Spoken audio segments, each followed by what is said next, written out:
இந்த சம்பவம் நடந்து ஒரு மாதம் இருக்கும். வெள்ளிக்கிழமை எல்லாத்தையும் பார்த்து முடிச்சுட்டு சனியா லீவை என்ஜாய் பண்ணிட்டு திங்கக்கிழமை நைட்டு 10 மணிக்கு ரிமோட் எடுத்து டிவி ஆன் பண்ணும்போது வருத்தமான ஒரு விஷயம் பார்த்தா அங்கே சின்சான் ஓடிக்கிட்டு இருக்கு.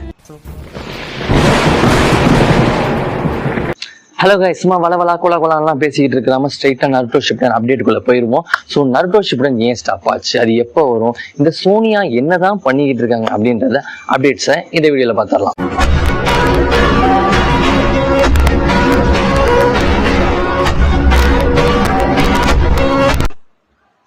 முதல் ரீசன் சென்சார், அதாவது கிட்ஸுக்காக.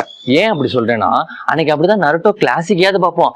எதையோ பார்க்கறதுக்கு இந்த நருட்டோ கிளாசிக்கை பார்த்துட்டு போயிடலான்னு பார்த்தா அந்த சீன் ஒன்று என்னை வந்து ரொம்பவே ஆச்சரியப்படுத்திடுச்சு. ஒன்றும் இல்லை, ஒரு குணாய்ப்பட்டு நருட்டோ கண்ணத்தில் பிளட் வருது. இந்த சீன் நம்ம எல்லாருக்கும் காமனாக தெரியும். ஆனால் அந்த இடத்துல அவங்க பிளட்டுக்கு பதிலாக ஏதோ சில்லி சாஸை வந்து அப்படியே தடவி இருந்த மாதிரி இருந்துச்சுங்க. என்னன்னா இந்த நருட்டோ கணத்துல சில்லி சாஸான்னு பார்த்தா சொல்றாங்க பிளட் வந்து ரெட் கலர்ல தெரியுமில்ல, பிளட் வந்து ஒரு இல்லீகல் அது இதுன்றாங்க. ஏங்க பிளட் சிவப்பு கலர் இருக்குன்னு குழந்தைங்க தெரியுமேங்க, இது என்னங்க புது பொருளையா இருக்கு? அப்ப அந்த அளவு யோசிக்கிற சோனியா 4th கிரேட் நிஞ்சாவா இருக்கு, எந்த அளவு யோசிப்பாங்கன்னு நீங்களே பாத்துக்கோங்கப்பா. ரெண்டாவது ரீசன் வந்து சிம்பிள் தான், டப்பிங். என்னடா டப்பிங் இவ்வளவு எபிசோட் பண்ணவங்களுக்கு அந்த டப்பிங் கொடுக்க முடியாதுன்னு கேட்டீங்கன்னா, நீங்க பெயினார்க்கு வரையும் பாத்தீங்கன்னா டப்பிங் வந்து கொஞ்சம் கஷ்டமாவே தான் கொடுத்தாங்க. அது அந்த அளவுக்கு மேட்ச் ஆச்சு. சொல்ல போனா சைனீஸ், ஜாப்பனீஸ், சைனீஸ், இங்கிலீஷ் இந்த டப்பிங்க்கெல்லாம் இடையில தமிழ் வந்து முன்னாடி வந்து நின்றுச்சுன்னா அது நிச்சயமா அவங்களோட எஃபோர்ட் தான் காரணம். ஆனா இந்த 4th கிரேட் நிஞ்சா வருங்கிறது ஜாப்பனீஸ்லயும் சரி இங்கிலீஷ்லயும் பிரிச்சு மேய்ஞ்சிருப்பாங்க. அப்ப நம்ம தமிழ் மட்டும் சும்மா விடுறதா என்ன? அதுக்காக தான் ரொம்ப அளவு எஃபர்ட் போட்டு ஒவ்வொரு சீனையும் பார்த்து ஒரு எமோஷனோட நீங்க நினைச்சு பார்க்க கூட முடியாது. ஏன்னா நருட்டோல சாக்குரா வந்து அந்த சீன்ல கத்துவா பாருங்க, அந்த சீன்லாம் தமிழ்ல கொஞ்சம் சுமாராவே சொதப்பிட்டாங்க. ஸோ அதெல்லாம் மிஸ்மேட்ச் ஆயிருச்சு. ஸோ அதெல்லாம் ஒரு கம்போஸ் பண்ணி கொண்டு வரணும்னா அதுக்கு நிச்சயமா 4th கிரேட் நிஞ்சாவா தேவைப்படுது. அதனால டப்பிங் வந்து பர்ஃபெக்டா வேணும். அதுக்கு அவங்க எஃபர்ட் போறது கரெக்ட். டப்பிங் ஓகேப்பா, ஆனா வந்து இவ்வளவு பெரிய பிரேக் தேவையா அப்படின்னு கேட்டீங்கன்னா சிம்பிளுங்க. ஒரு சில பேர் ஏன் நம்ம வீட்டுக்கு கல்யாணம்லாம் வைக்கணும்னா ஞாயிற்றுக்கிழமை தான் வைப்போம், ஏன் எல்லாருமே வரணும் அப்படின்ற ஒரு மைண்ட் தாட்ல தான். ஸோ நம்மளே இவ்வளவு யோசிக்கும் போது அவ்வளவு கூட சம்பாதிக்கிற சோனியா மட்டும் யோசிக்க மாட்டாங்களா என்ன?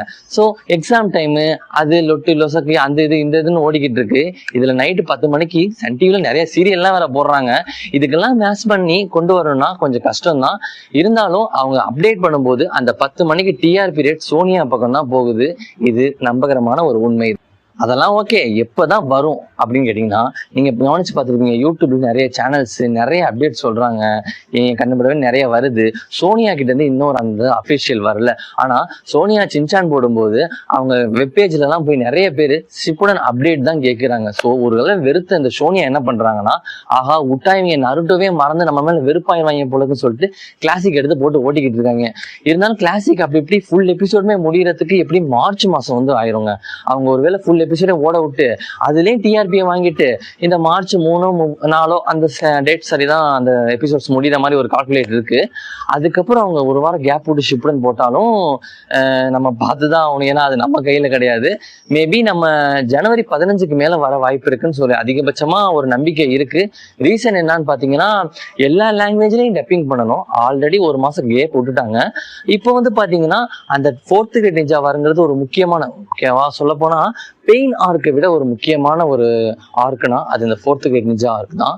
ஸோ நிச்சயமா அந்த எபிசோட்ஸ் ஒரு 100, 150 ஒரு கெஸ் படி பார்த்தா ஒரு 50, 60 எபிசோட்ஸாவது போகும் மேக்சிமம். ஸோ அதனால 50, 60 எபிசோட்ஸ்க்கு இடையிலேயே நீங்க பிரேக் விடக்கூடாது. அதனாலதான் இந்த இது சொல்றாங்க. ஸோ மறக்காம நம்ம வெயிட் பண்ணுவோம். சரி, நருட்டோவை மறக்கக்கூடாது, ஒரு மோட்டிவேஷன். ஸோ நம்ம சேனலை மறக்காம சப்ஸ்கிரைப் பண்ணிக்கோங்க. வேற எதுவும் சொல்றதுக்கு இல்லை. இதுக்கு அப்புறம் எதாவது அப்டேட் சொன்னாங்கன்னா கண்டிப்பா சொல்றோம்.